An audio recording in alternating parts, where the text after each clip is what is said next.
Hello, my loyal companions. Welcome back to RogueCast, your dedicated Rogue comedy podcast hosted by myself, Radthar, and joined as always by Mr. OctaneProTV.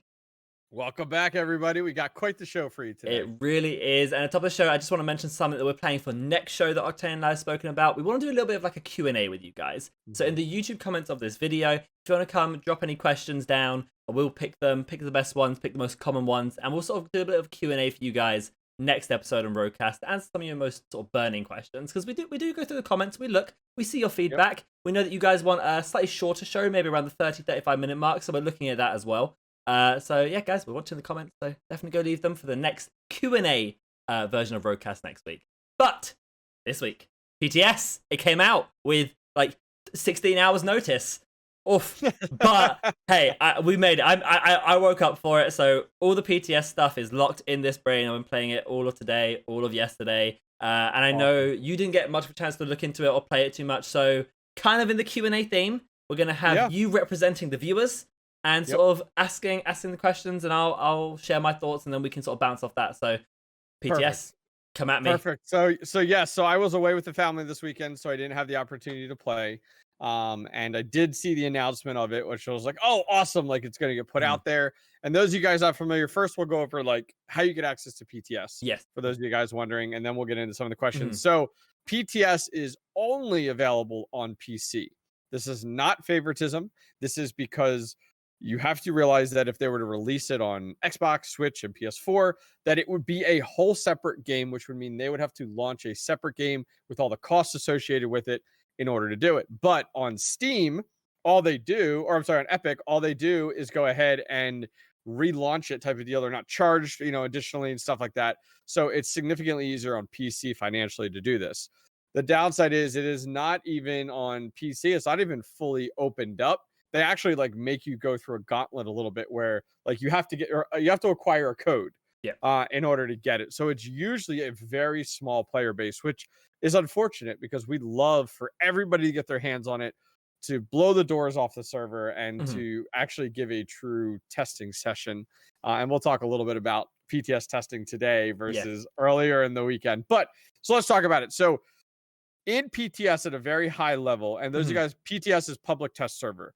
You load it up. What did you see differently first off from a cosmetic view? So first thing you see when I load up into PTS is daily login rewards, which that sounds like that's nice. So it's coming in, and this, by the way, and we did some of the math. We broke it down with some people. Is their supplement to the Battle Pass? So what we talked about, so we talked about forever ago, and we've been waiting for. So when you have the Battle Pass, it does not give you all of the Robux back, so you can buy another Battle Pass. They said they would supplement some Robux in with other features, and that is what this is. So, and the way it works is, over the 30 days of a month, if you log in 10 times in 10 different days, not consecutively, you can miss a day, just 10 days you log in, you'll get the 10 rewards that are there, and for every month, it seems like it's going to have 150 Robux within it. For the 3 months of a season, that gives you 450 Robux, which perfectly supplements the Robux you're missing from the Battle Pass. So all you got to do, log in for 10 days throughout the month to get those daily login rewards. So it's nice. It's not forcing you to do all 30 days. It's respecting the fact that you may not be able to log in because you're with family, for example. But you still able to get those perks. And the other things are like... What's the payout? What's the payout like for doing... Like, is it reputation? Yeah. Like so you said Rogue Bucks at one point, but throughout the whole thing, I assume there's other types of rewards. So there's XP boost, there's reputation, there's Rogue Bucks. I do not believe there's any cosmetics. But those the sort of things, the kind of things you would like normally expect in a game like that. Nothing too big. But 150 Robux is not bad when it's going to give you a Battle Pass. I like that. Perfect. So yeah, very happy. And then you load in. There's a new lobby screen as usual. There's actually new game music, which I never listened to. Because I have music off in the game. Well, you have to because it's copyright. Well, like, people said this, but it's really not. Like I've gotten flagged. Oh, you've got flagged on it? 100%. Oh, wow. Flagged before. So I've gotten flagged before. So what I've had to do to get around this is if you lower the music in DaVinci Resolve or whatever to negative 40 dBm, then YouTube's algorithm doesn't pick up on it. But you can still use it. Okay. So, but yeah, I've gotten flagged before for it. Wow. So I've literally taken, this was early Rogue, like this was closed beta Rogue. Yeah. I've taken it and shot it over to Radar and was like, do you guys know like your music? You don't own, like your music's not free use.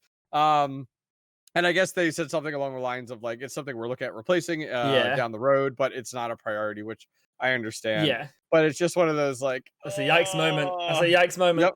Okay, Yep. well, I thought that was a myth that people were spreading, so I'm glad that it's actually true. You guys, there you go. You know it now. Don't use in-game music if you're a content creator, or lower it down to mine's off. Mine's off now. Though. Yeah, like, mine's off. I don't even bother. That is why I turned it off, and the fact that like I actually really love the music, but like that's why I turned it off.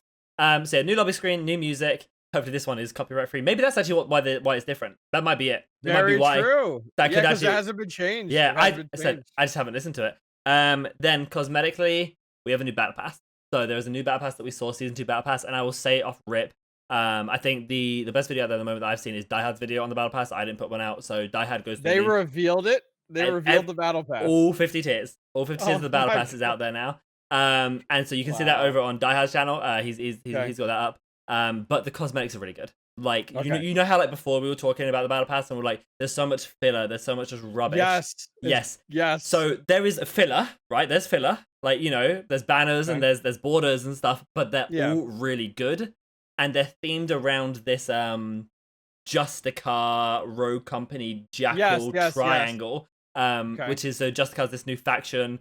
Or they're like a police force kind of thing. They're actually trying to arrest Dima. We figured out in the lore, and I'm not going to get too much into lore. We can discuss lore another day. But they're trying to arrest Dima. They've arrested Ronin, which is why Ronin has the new shaven head prison outfit. Oh, got it. Which you get when you buy the battle pass. So that's like your tier 1, like 0 reward that you get when you purchase the battle pass is the Ronin skin.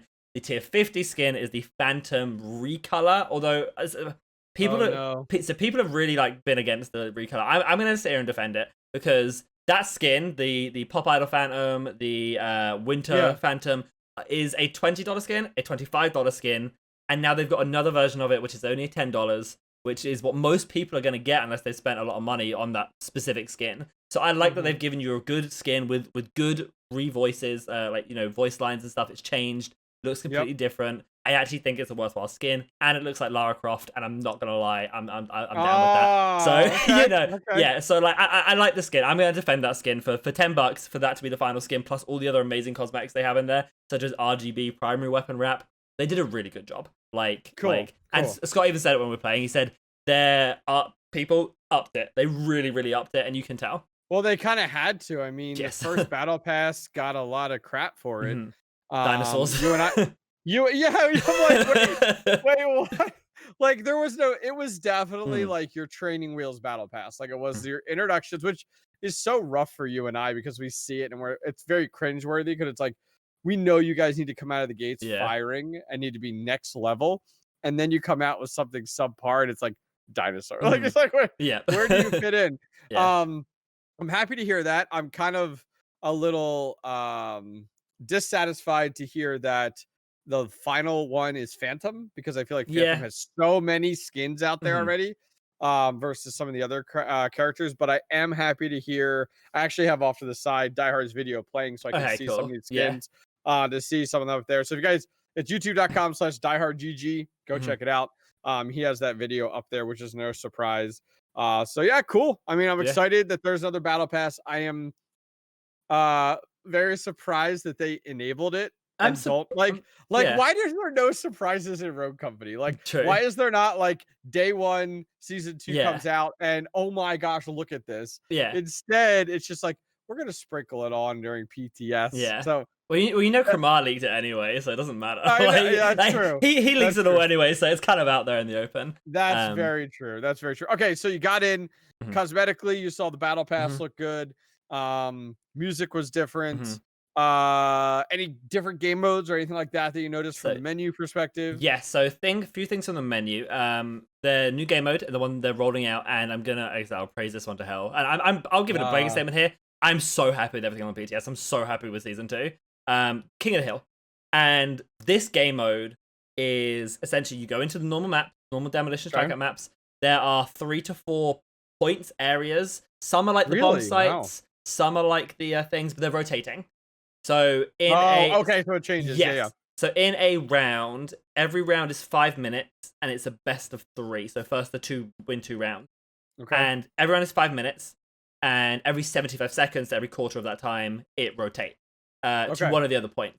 And that does lead to a little bit of predictability. There's no like it's moved and it's locked for a second. Like you can just go camp it out for when it initially moves. So, I know so you know where it's gonna be. If you learn where they rotate to, yeah, it's you kind of not know random. It's not random. No, it's set. Like it moves this one, this one, this one, this one. Okay. Which they could change. I mean, that's a small change potentially that they do. It said, but it kind of depends. It's needed because if not, it just throws you off. Like yeah, you just have people camp it. Yeah, exactly. I understand. But it's a really fun game mode. Its pacing's really good. Its spawns are not like Strikeout. You spawn all over the map, like depending on where the point is compared to where other people are. There is true variety. That's awesome. It is absolutely just great. It runs so well. It feels fun. It's no lives. It's just you sit on the point, you hold it, you get points.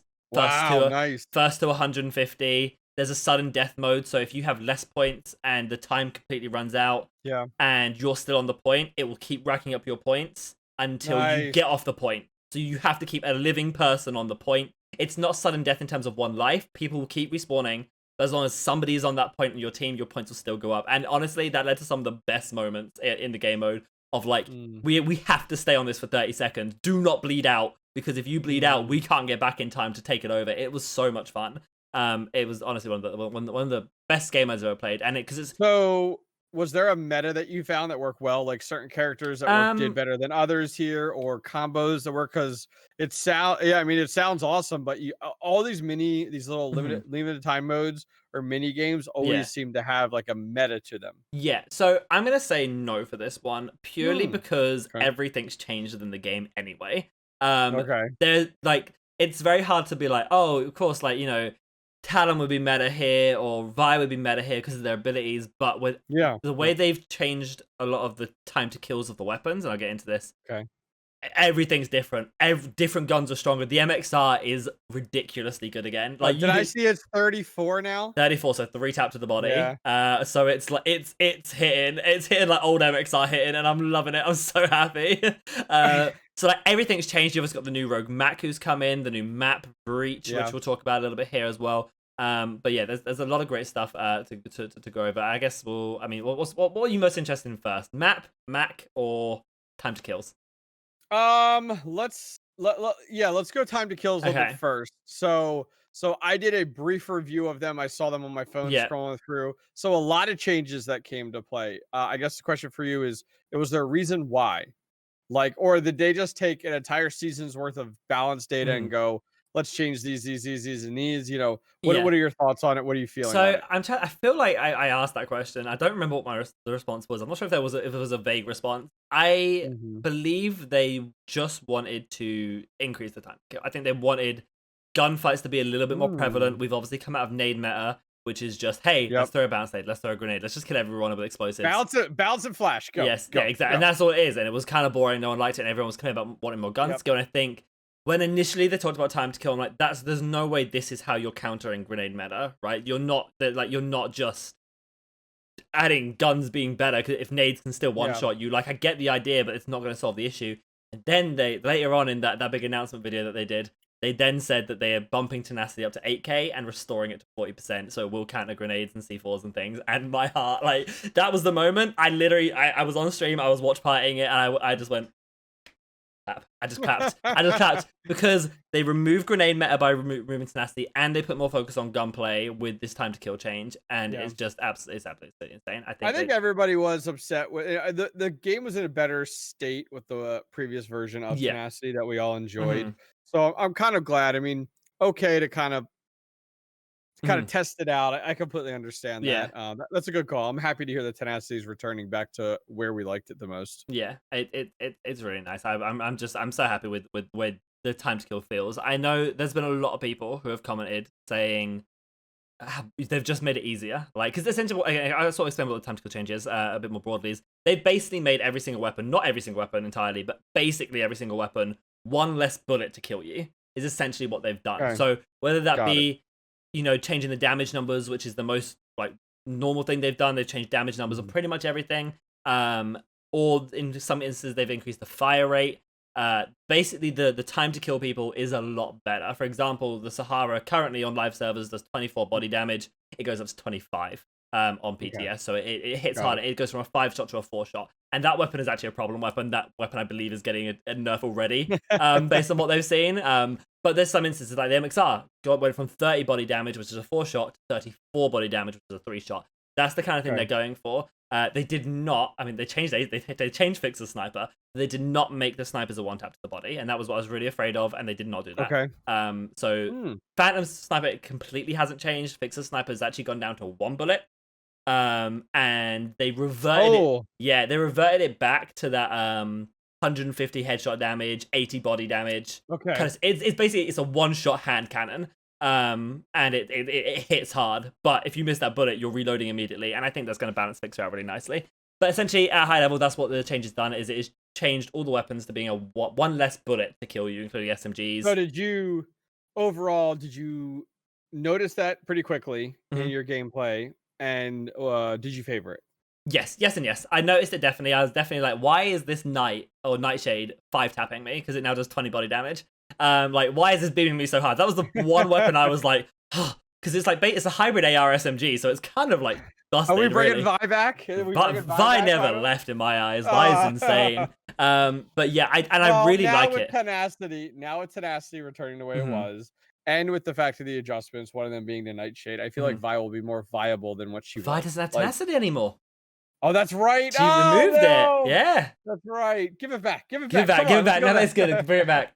So yeah, my overall opinion on the time to kill change is actually I really like it. I think it's really good. It feels fine. It doesn't feel like I'm just dying instantly. It doesn't feel like I, as someone who has a good shot and put a lot of time into the game, so I know the game and I know how to shoot. Yeah. I don't feel punished by this. I don't feel like bad players are able to kill me easier.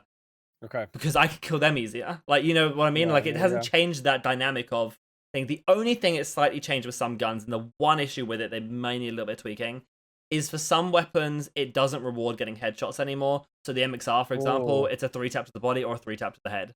So, like, why am I aiming for the head, you know? Like, but again, at the end of the day, like, that doesn't really, like, you're hitting head and bodies either way, kind of. So it's like, I feel like it needs to differentiate that though. Yeah. Like, in a true shooter, the headshot is of value. Like, that puts you above over other players. So you should be able to take the MXR and headshot, and it should be like 1-tap. Like, you know what I mean? Like, I think the MXR could be a 2-tap. Like, it should be a 2-tap. But you should be rewarded in one avenue or another. Treating the body and the head the same just sounds like an oversight to me. It doesn't sound like where it was meant to really be. It sounds like it was an oversight. Yeah, it's just one of those things that is like not quite exactly like the way it should be. Like, and it's just a few weapons. It's like maybe like 2 or 3 weapons I would say that have this issue, but generally, yeah. So that's the one like disappointing thing with it. Other than that, game feels really good. It feels really, really nice. People drop in. Respawn modes feel really good. Demo feels really good. So that's what I did today on PTS because Saturday PTS is buzzing. Everyone's on PTS. It's a great time. Sunday hits, no one's playing PTS. So no one touches it. It's literally like Friday, Saturday, and that's it. And then it's not Friday. It's just Saturday. It goes live Saturday and Sunday, and it's just Saturday. So what I'm doing now, what I tried today, and what I'm going to do for all future PTSs is I'm running customs. That's all I'm doing. I'm getting people in demo on the new maps, the new rogues, and we're playing customs, and it's great. It's smart. Yes. That's smart. So I very much enjoyed that. So new game mode was really good. What's next on your list of questions? What are you new map. So new map. You mentioned new map. Give us the skinny. So Breach is the new map. It is from a lore perspective. It is the training base of Rogue Company. It is pretty much what we saw from the tutorial mode. And that's the loading screen, the what we see in the background, right? Yeah, exactly. So it's this mountain, and the lore behind it is after Hollows, where Rogue Company attacked Jackal. Jackal were like, you know what, we're gonna hit back, so they go and attack their training facility. Whilst they go to attack the training facility, this new faction, Justicar, come in trying to find Dima, but then actually stumble across this fight between Rogue Company and Jackal, and then stop Jackal, and then they go this. So there's so Justicar at this point, as you talked about, based off the lore you understand, is some type of policing group. Like like they and Rogue Company kind of falls outside of the wall, so that's they're mercenaries. They're mercenary that's where it's coming into play. Got it. And so essentially what you've got is Breach is this training facility, and it runs really well. It's your standard 3-lane map, kind of really good cross sections between the maps.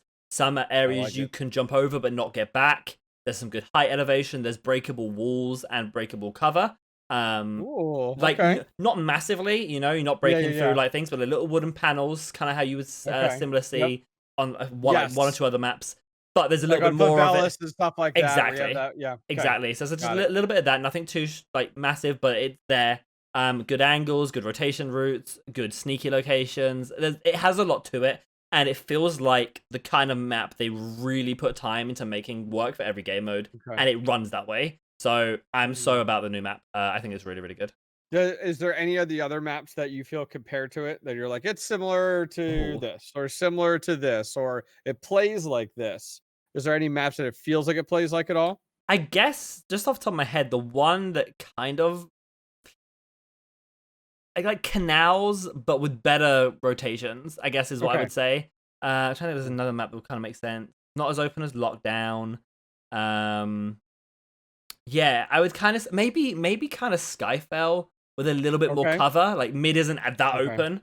But it's very interesting. I would almost say it's kind of too unique to say, which I love. So I'm very excited for this map. I think it should be a competitive map. I think it's really good. Now, question: is it ready for ranked? That's the big one. It should be. Yeah, I don't see. Wow. All right. I ran customs for like 3-4 hours today, and I ran it with only sweaty people. Just sweats decided to join my PTSs today. Yep. So it was basically like ranked matches going on, and they were really running fine. Every team kind of had an advantage, disadvantage, depending on their skill or rogue. So it works. Awesome. All right, so let's talk about the new character Mack. Yes. So before we get into the nitty gritty, is he Radthar approved? Radthar approved for yes. Second question: is he rank ready? Okay.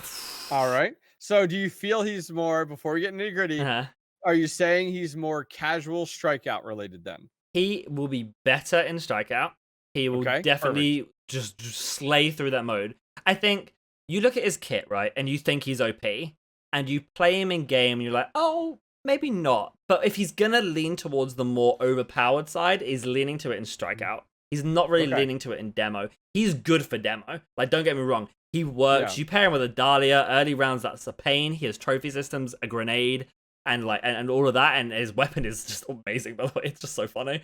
And so I think everything he can work in ranked. There may be some minor tuning that has to happen to his passive, potentially maybe his weapon a little bit before he's like ranked ready. I don't, but his passive. Let's talk about that passive. Last show we talked about the fact of every time he downed someone, it was a regen of armor. Yes. Was that as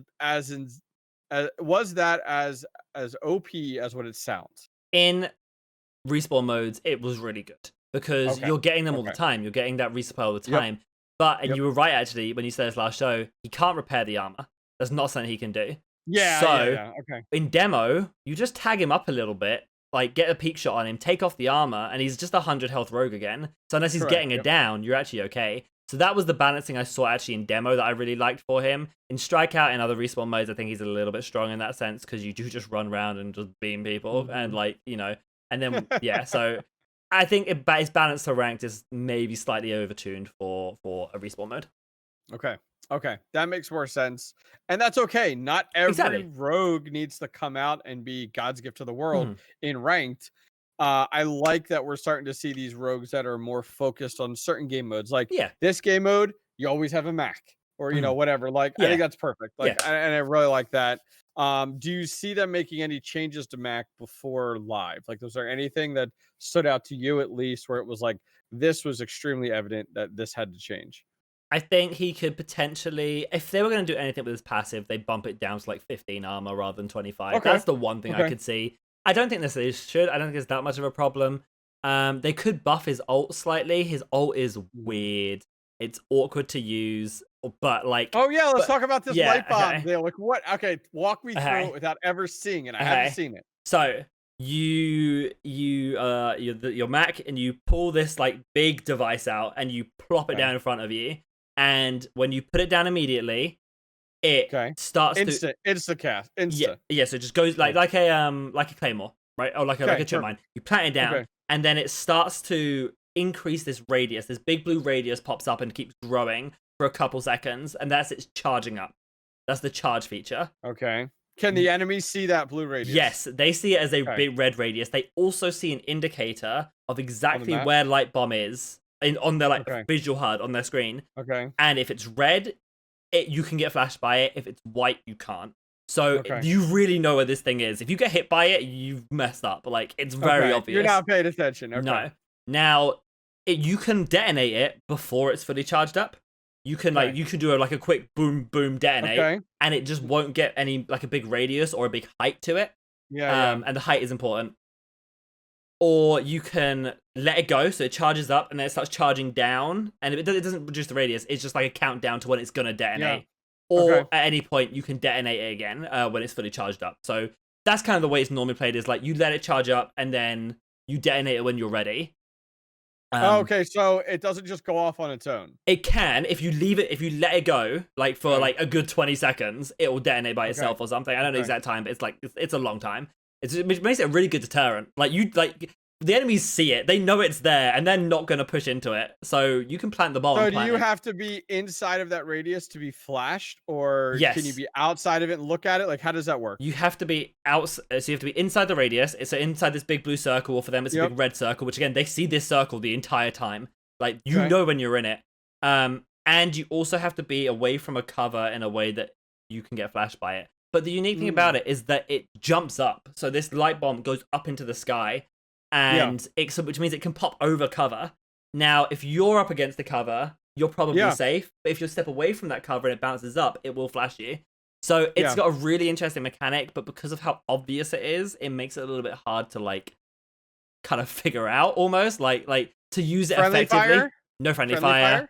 Friendly fire. Okay. It's semi blinds Mack, not fully, but it's kind of you kind of notice it going off. But it doesn't really affect friendlies at all, which is really good. But the flash itself is 5 seconds. It's a really, really destructive flash. So it definitely punishes you if you are not paying attention. If you get hit by this thing, you are done, and you deserve to be done. That's the best part of it. It's you don't know, you don't get hit by this thing. You fool! Yeah, exactly. It's a good control thing of this is the other thing with him, and this is actually what make him really good on some maps. You can detonate it, so if you plant it down its charge, you can detonate it when you go down, which is very interesting. Okay. So if you go down, say you get rushed and you manage to get this thing off. Oh, yes. And then they're pushing on you, you can flash for your teammates, and then they can run through and get the kill as well, which is really interesting. This is the first mechanic that they've added into the game like that. I don't think we have anyone else where when you're chalking, you're down, you have some movement ability and such, or you can use your ability. Yeah. But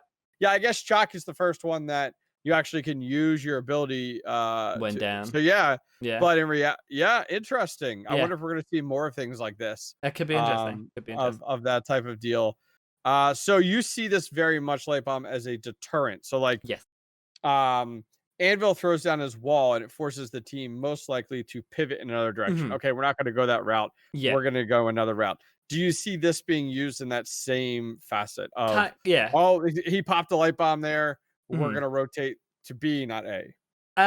Yes, but probably more of a hold, not so much a shield, a hold and wait. It's kind of like a vibe poison. Okay, well, let me just wait this stupid thing out. That's kind of what it's like. Glitch can hack it. That's one of the things they Glitch can hack it. Ooh, and it has 300 health, so you can destroy it. But if you're peeking out to shoot it, he's just gonna go bonk, and then detonate, and you're blind. So it's not really that viable of an option. But it's really it's a difficult high learning curve ability, but I like it. It could just use maybe a little bit of a buff to the height. I think maybe of how high it bounces to go over a little bit higher covers.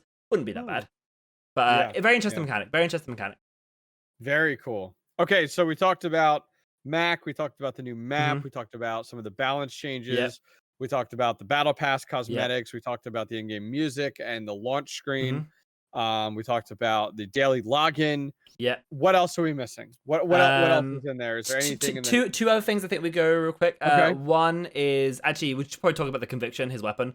That's probably not worth missing because that's a very interesting mechanic. And then the other thing is touching slightly on Battle Pass and touching slightly on the grind things we've been talking about. They've added in weekly challenges, which give you Battle Pass XP as well, which is really interesting. So we'll talk about that after, but we'll talk about the conviction first. So the thing with this LMG And by the way, he has replenish on this thing. Like, he can buy replenish. That needs to be removed instantly. If you want to talk about change to Mack, get rid of replenish. Yeah. But this Sounds a little strong. LMG has a very interesting mechanic with bloom. And bloom works so that the more you shoot, the more you spread, right? Yes. And the more random it Yep. becomes. His is the opposite. So his What? weapon starts with a really bad accuracy, and after 6 or 7 bullets, tightens really, really hard. Wow. So what you'll see, almost like a railgun. Like it sounds like a railgun. that is the exact inspiration Scott said was behind it. It's this kind of railgun feature. They took it right from Realm Royale. Realm Royale's got that railgun where it starts out, it's like chick, chick, chick, chick, chick, and it starts, it sprays, and then it's like gets like smaller and smaller. Exactly what it does. And what it means is this thing is a pre-fire machine. Of you walk around corners. Yeah, you're already firing. Exactly. Before you're engaging in a fight, I'm spraying this thing, and it keeps the bloom between ADS and hip fire. So you can like hip fire a corner. And I've literally done this. I've sat behind a corner, hip fired to get the bloom like really tight, and walked around ADS with Stalker as well, which is great. And just beam somebody, and it has a great time to kill. It's a 4-body shot at the closest range. Its headshot damage is really good. Its long range damage is really good. It's a very, very good weapon. What's the size of the clip? 50 base, 70 upgraded. 50. So most likely by the time you really get into it, you're 45, 42, somewhere in there. Okay. Yeah, okay. And it's really good. I really like the weapon. His other weapon is the Objection, which is a great weapon for him as well. The thing with the Conviction, and what I've noticed is if you get into the classic, you're running at me, I'm running at you, we meet in the middle, and now we're both spraying each other down, you're not winning that fight with the Conviction because it's slow shooting and it takes a bit to wind up. And it's like, you just don't win those kind of fights. Like, another gun is going to beam you. But if you go around a corner pre-firing, or say in a respawn mode when people are just stacked up in front of you, considering it has penetration rounds at second upgrade as well, you're just there. You're having a great time. And then every time you get a knock, you get the armor back with his passive, and it's just, that's why he's so good in respawn modes, because he's got an LMG with life drain, with headstrong, all off round 1. It's like, okay, my guy, like, what's happening here? Yeah, he definitely sounds like a lot of fun. I think he will appeal to a lot of your casual players. Yes, which is fine. Like, awesome, perfect. There's nothing wrong with that. Like, awesome. I think it's interesting. We're slowly moving in a direction of kind of specific characters for different game modes, which is okay, which is great, which is good. Okay, so we talked about his weapon. What was the last thing you had said there? Weekly challenges, the grind feature. Yes. So give us some more on that. So what do we have there? So the idea is you have your daily challenges at the moment, which are kind of meh.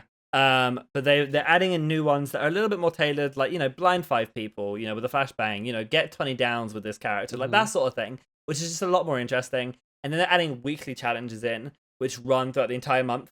It's like 4 weeks of challenges, and you get a reward. I can't remember exactly what it is. You get a reward for completing all 4 weeks, which is great. And you also, throughout the challenges, get Battle Pass XP. Now, I did ask, and you get Battle Pass XP by both these challenges, and by just playing. So I hope that's their way of extending the length of the time of the Battle Pass. You don't just play games to grind it up. You actually got to do some of these challenges as well, and that will help you just accelerate a bit quicker, Okay. And the interesting is, it's the standard, like, week 1 challenges come out, and you could go for them. But if, say, you can't do week 1 challenges, when week 2 challenges come out, you can still go back and do week 1 challenges. Oh, nice. And then week 3 come out, and you still have access to the other 2. And it's that kind of nice feature, and that's like a nice little, like, quality of life thing they thought about, just to mean that it's like you're not forcing yourself to play the game. If you have family stuff on the weekend, if you have to go away for a week on holiday or whatever, you're not like feeling like you're missing out on the chance to get more Battle Pass 6 weeks. You just go do the challenges after. Did you see any measure of how long that Battle Pass is at all? 50 tiers. I'm sorry. Oh, in terms of the grind? Okay. The time period. I wasn't sure if you recall seeing it all. So I play... Oh, you mean like how long it's going to be? Like, literal time. No, because they usually have a countdown in there. I feel like their countdown, when I did see a countdown for something, I don't remember what it was a countdown matching what we have now. Like, it's like it's counting down to Season 2, essentially, rather than counting from Season 2. I imagine it's going to be a 3-month cycle, like the quarter cycle. But actually, you did raise kind of a good point there. How long would it take to actually complete the Battle Pass? I feel like I got to tier 5 after all my PTS testing. So I played for like, I don't know, like 4, 5, 6 hours on public game modes. I got to tier 5. So, that's kind of good. I feel like I would have got like tier 10, 11 on the last one. So maybe it is a little bit more of a grind. Last thing I think about, I don't know if they did anything. And you see anything about ranked at all? No. Oh yes, Okay. in the patch notes they did talk about it in the show. They talked about they are removing that restriction, 100%. They're removing the restriction So the that you can't play with restriction your that friends. you and I talked about. Yeah. Anything else? In terms of Any hint matchmaking, Okay. nothing to write home about, unfortunately. So Bummer. we'll see how they decide to tackle that. Yeah. They've got a few weeks. Well, to especially think about now because of the fact of if they're removing that restriction, it. so Mhm. you could have Radthar queued with people that Yeah, are unplaced, yeah. if needed. And how does it treat that? They're balancing. Are we seeing the 3 minute and 30 seconds where it's going to pop you to whoever's in there? Like just kind of some of the things that we've talked about on previous episodes on. Are we seeing any changes, or is it kind of still the same? Yeah, so it seems like it's still the same thing. Okay. But we'll see exactly what they decide to do. But yeah, I would have loved to hear a little bit more about ranked. But to be fair, so much what they talked about got me so hyped. I kind of breezed past it in my mind. I was like, yeah, it's fine, whatever. I'll grind to rogue solo queue. I'll grind to rogue like normal queue. It'll be fine. Yeah. And then Yep. and I get to play with viewers now as well. That's one thing, is I actually get to play some rank with viewers, and I don't have to glitch it Yeah. in, and I don't have to like not glitch it in because it doesn't work anymore. And it's like, so I'm glad that restriction's gone, honestly. Just because of the way the state of the game is, we don't need that restriction. So Yeah. happy days. But I'm very happy for season 2. Are you? What's your thought? Awesome. Overall, I'm thoughts? excited, especially from the perspective of not seeing it or not touching it. I'm excited to get into it. It sounds like there's a lot of good stuff coming. Any hint on when that drops at all? I would assume when the current season ends, which I believe as of today, as you seeing this, would be like 2 weeks. Okay. It'll be 15 days. So it should be. Oh, by the way, I think they're updating on Tuesdays now. I think they've like confirmed, changed that they're updating on Tuesdays, which hurts my brain. But yeah, so I would imagine it'll be 2 weeks on Tuesday. So if you're seeing this on Monday, 2 weeks tomorrow would be my guess. Absolutely no official information on that. That's just when season 1 ends. When high res drops a PTS, it's the next week. So so it could be 2 weeks. It could be next week. Honestly, the countdown's still going. The countdown's still 15 days. Like, we're good. Okay, so then in that regard, then that would put us not this week, not next week, but the week after.